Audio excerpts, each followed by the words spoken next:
factoid you may have come across while browsing the internet is that blind people don't see blackness or darkness.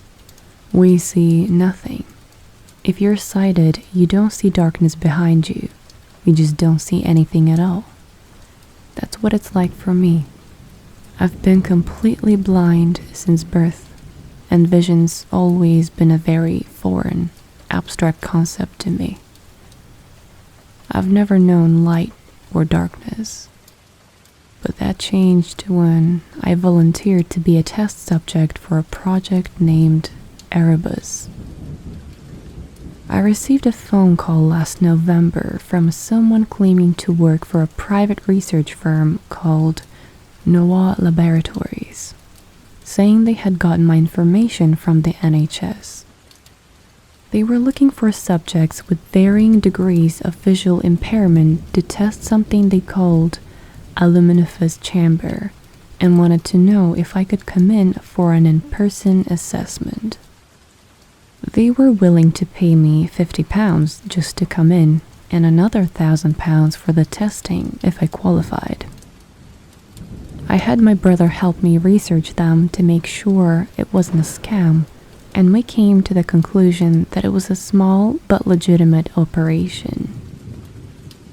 It was a little vague exactly what they did, but the primary research projects appeared to be moonshots based on French science.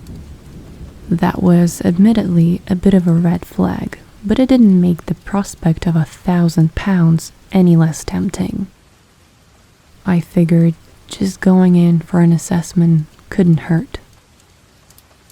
My brother took me to the clinic as I had never been there before, but since I had no idea how long it would take, I didn't see any point in him hanging around.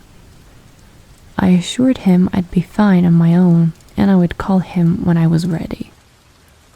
In retrospect, that was a mistake. They were ready for me as soon as I got in. I consented to the viewing my medical records, orally answered a questionnaire, let them prick my finger for a blood test of some kind, and submitted to an eye exam to confirm I was 100% blind. During the questionnaire, I did hear a very odd sort of mechanical whirring noise. When I asked what it was, they told me it was only an old scanner someone was using.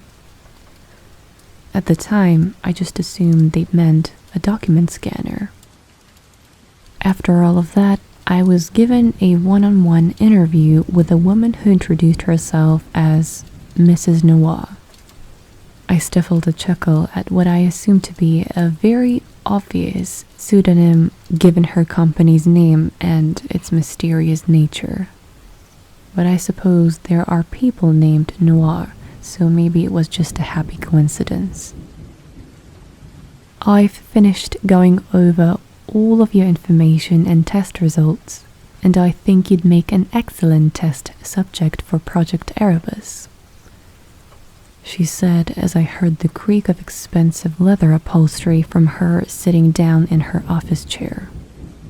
I couldn't help but take note that the guest chair I was in was of much lower quality, which told me a great deal about how Mrs. Noir viewed her underlings and test subjects.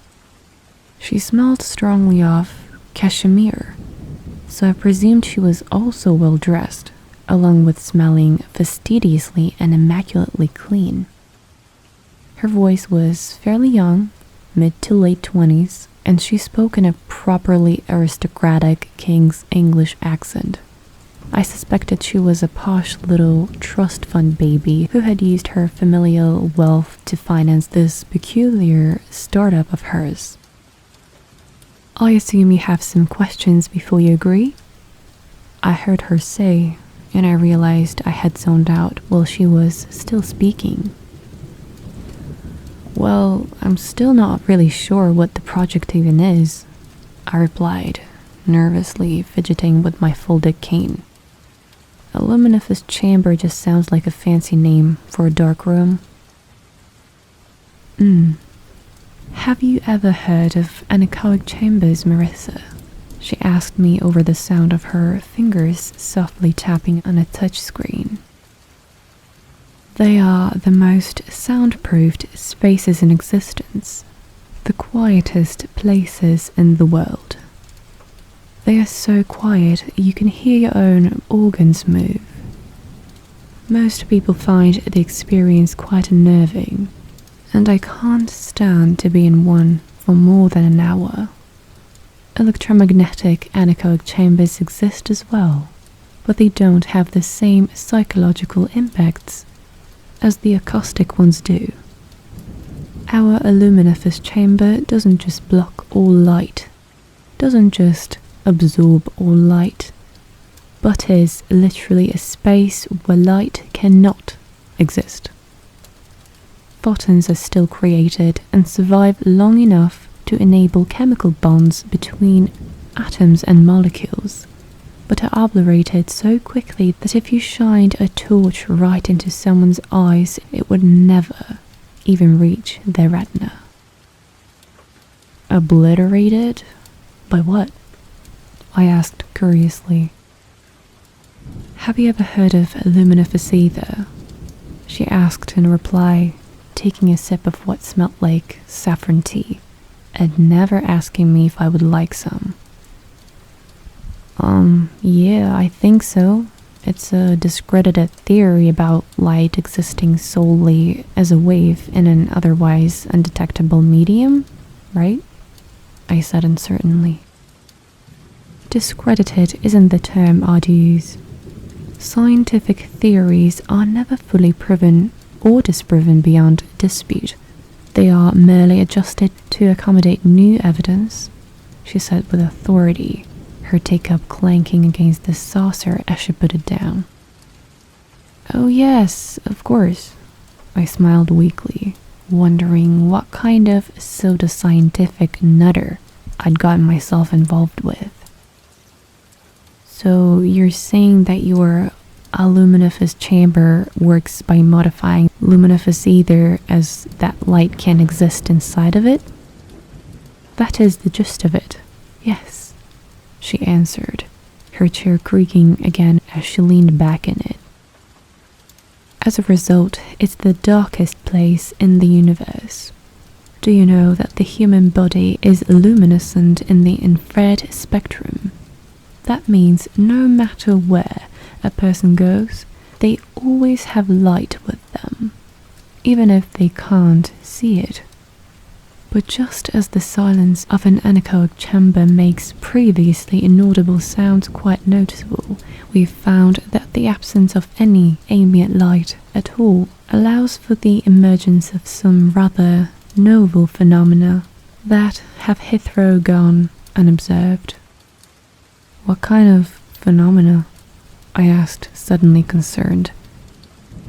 For the sake of the experiment, I'm afraid I'll need you to be going in completely blind, she replied.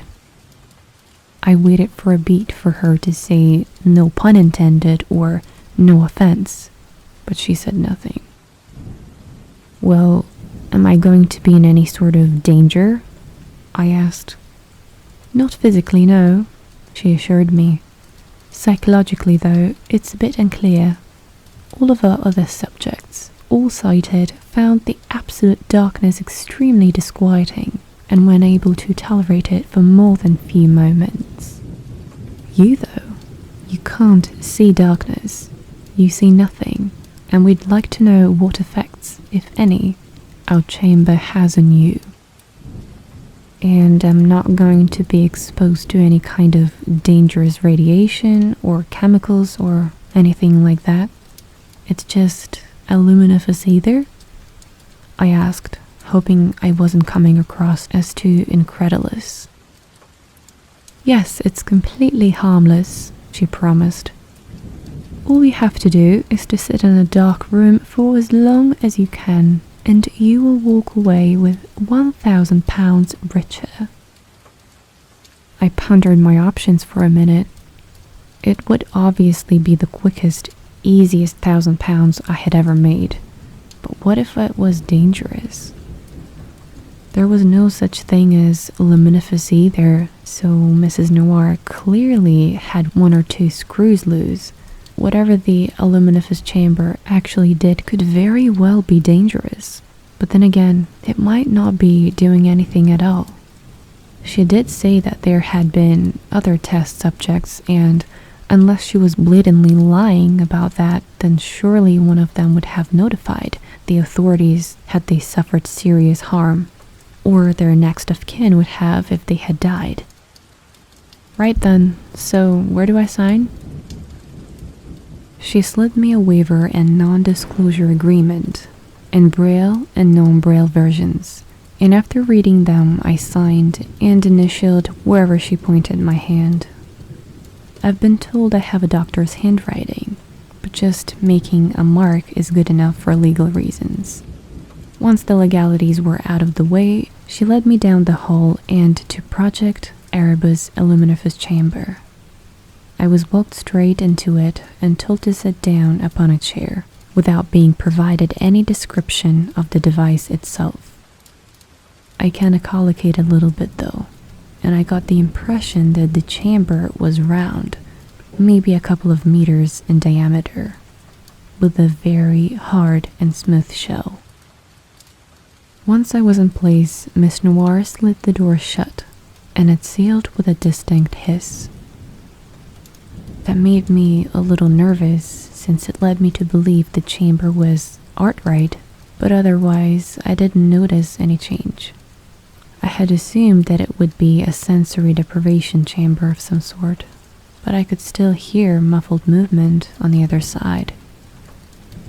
The voices were largely indistinct, but I did hear Miss Noir give the very clear order to turn off the lights and turn on the dark. The chamber started to hum, a very eerie, unnatural humming that wasn't quite like anything I'd ever heard before, that sent a chill down my spine. And that's when things started getting weird. Have you ever heard white noise that you didn't notice was there until it stopped? I suddenly felt like something was gone, something that had always been there but I had never noticed. Like a fish who never knew what water was until they were taken from it. There truly was no light within that chamber, and even though I had been completely blind since birth, I felt its absence. The perfect darkness that I felt enveloping me was creepy, but not immediately alarming. It was an alien sensation, and I didn't know what to make of it. As it grew stronger, I increasingly got the impression that it was something abominable, something eldritch, something that wasn't supposed to exist, that couldn't exist under the laws of nature as I understood them. And then I realized why this new sensation seemed so very foreign to me. It was sight. I wasn't just feeling this otherworldly darkness. I was seeing it. I don't understand how, but the first and only thing I ever saw was primordial darkness inside the luminiferous chamber. I was horrified and confused, but also curious, so I didn't ask to be let out of the chamber just yet. I stared into the impenetrable darkness as deeply as I could, and the longer I did so, the longer I got the feeling that something was looking back at me. Now that I could see this darkness, it, or something in it, could see me. I took a sudden, deep, reflexive gasp, loud enough for my echolocation to let me know that the chamber no longer seemed only 2 meters wide anymore. I couldn't sense the walls at all. I think that was because my brain was devoting all available processing power to make sense of the vision of darkness. People like me who have been blind from birth or young childhood really do have more acute non-visual senses, because our visual cortexes have rewired themselves to more thoroughly process our remaining sensory input. Now, I was experiencing the opposite of that. All of my other senses going numb as my visual cortex attempted to fulfill its intended purpose. It really was a cruel irony. I could see for the first time, and there wasn't one photon of light to see with. When I most needed my remaining senses at their keenest, they were dulled as the novel darkness demanded so much analysis from my brain. I tried to fight it, tried to listen, tried to echolocate to figure out what was in the darkness with me. Instead, I felt hot, fatigued, rancid breathing on the back of my neck. I screamed and jumped out of the chair, my only thought to bang and scream on the chamber door until they let me out or I knocked it down myself. But it wasn't there. It should have been just one or at most two strides in front of me, but it wasn't. The darkness I had found myself in was somehow far larger than the chamber itself. Terrified beyond reason, I ran as fast as I could, not knowing what lay ahead but desperate to escape from whatever was behind me. But I couldn't escape. It wasn't chasing me, for I heard no sign of pursuit, but I couldn't gain any distance on it. No matter how fast I ran or in what direction, I could still hear its ragged breathing behind me, still smell the odor of death and decay it carried with it. It was in the darkness, a part of the darkness, and I could not escape that darkness. It became harder and harder to breathe as the stench of the thing intensified, and eventually I dropped to my knees, gagging and retching at the mercy of whatever was there in the dark with me. I unfolded my cane and started swinging it all around me in last-ditch effort to defend myself, but it never made contact with anything solid. "Who's there?" I demanded, tears and desperation pouring down my cheeks. Maybe in response to me, or maybe not, it came closer, close enough that my echolocation was enough to get a vague sense of its dimensions. It was an uneven, oblong shape about the size of a person, suspended vertically about a foot off the ground. It was a pock-marked with various orifices that wheezed out foul-smelling vapors, that the entirety of its form expanding and contracting greatly with each labored breath. It shuddered in what seemed like pain with each exhalation, but was otherwise quite lethargic and sluggish. It was right in front of me now, mere inches from my face. I was shaking, trembling, sobbing uncontrollably. What was this thing, this bizarre, otherworldly, alien thing, and what did it want? Did it mean me harm, or was it simply investigating an intruder into its territory? I just wanted it away from me, and since I couldn't flee, I decided that my only option was to push it away. Reticently, I slowly raised my hand and placed it upon the entity's body. Its flesh was soft and moist like kneaded dough, and warm like it had been left to rot out in the hot summer sun. It didn't react to my touch, so I pushed my luck harder and gave it a subtle nudge away from me. It didn't move an inch. Instead, I felt an eyeless human face emerge from the mass, its mouth hanging agape and askew. I screamed and flew backwards, trying my best to scutter away, but still unable to put any distance between myself and that thing. And then the face started singing. It wasn't screaming exactly, but a ghastly, unnatural sounding wail that carried with it the slightest hint of harmony to indicate that it may have been music. And then another voice joined the chorus, and then another, and then another.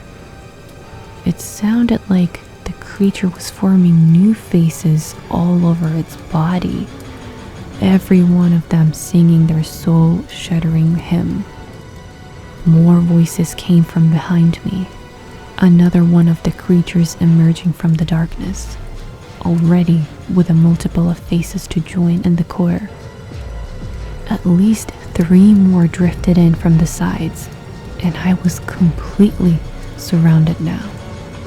Their voices just grew louder and louder, and I clasped my hands to my head in a desperate attempt to block it out.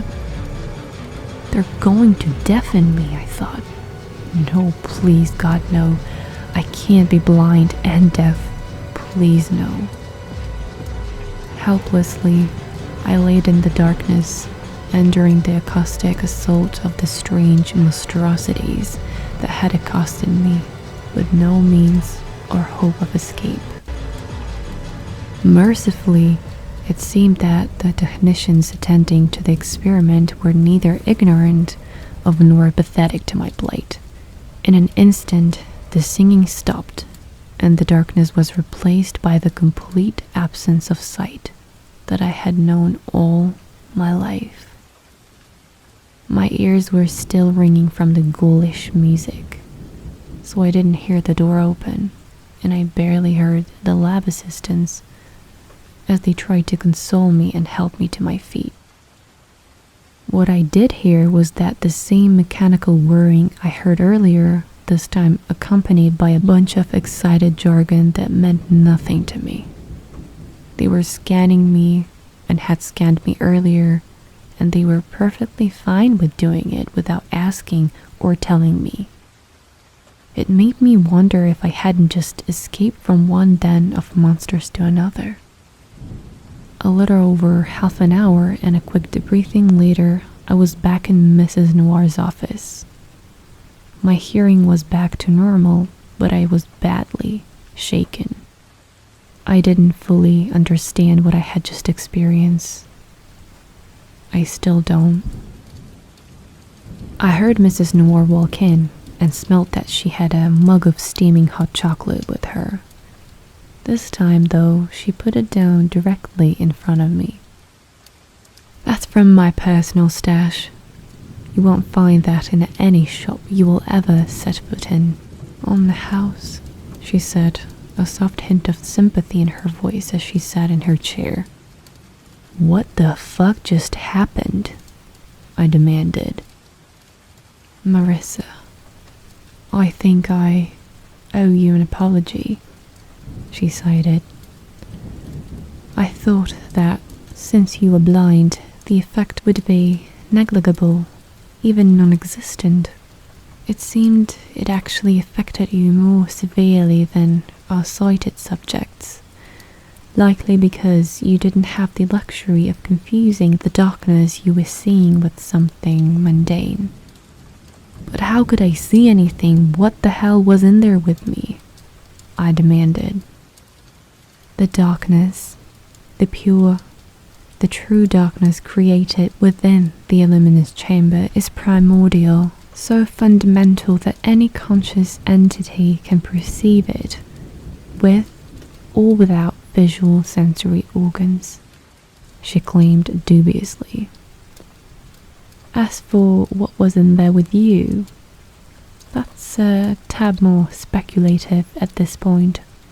We think that they're made of some form of dark matter, a shadow ecosystem, and maybe civilization composed of a kind of matter that doesn't interact with our own. We are completely invisible to each other, at least under normal circumstances, but when we create a space of true, pyramidal darkness without any photons that appears to allow for at least a degree of interaction. Our sighted subjects, they experience things as well, but not like you. I think it may be because you experienced the darkness in a way that they just didn't, and maybe through some kind of observer effect, you and those creatures became more real to each other than was otherwise possible. I let her words sink in for a minute. Those creatures, those monsters I had encountered in the chamber, were everywhere. They were everywhere. We just couldn't interact with them. I had experienced something that was otherwise impossible in that chamber. Encountered the denizens of a shadow earth that I never should have met. Bloody dark matter aliens. And you didn't think that was something I needed to know before I agreed to this? I asked bitterly. You said all I had to do was to sit in the dark room. I could have lost my hearing. I could have been killed. Yes, it seems our initial risk assessment was a bit off, and we are willing to compensate you for that financially. She told me as I heard her flip open a checkbook. So long as you understand that none of this invalidates your liability waiver or non-disclosure agreement. I scoffed in disgust and reached for the cocoa she'd given me. It was rich and delicious and did calm me down a little. Even if I could somehow find a lawyer who would take such an outlash case, or a court that would hear it, what chance would I have in a lawsuit against a firm the source is to literally bend the laws of physical to their whim? Yeah, I understand. I nodded with digested sight. Ever since then, I've been a blind woman who's afraid of the dark. I sleep with my bedroom light on now and always carry a LED light in my purse.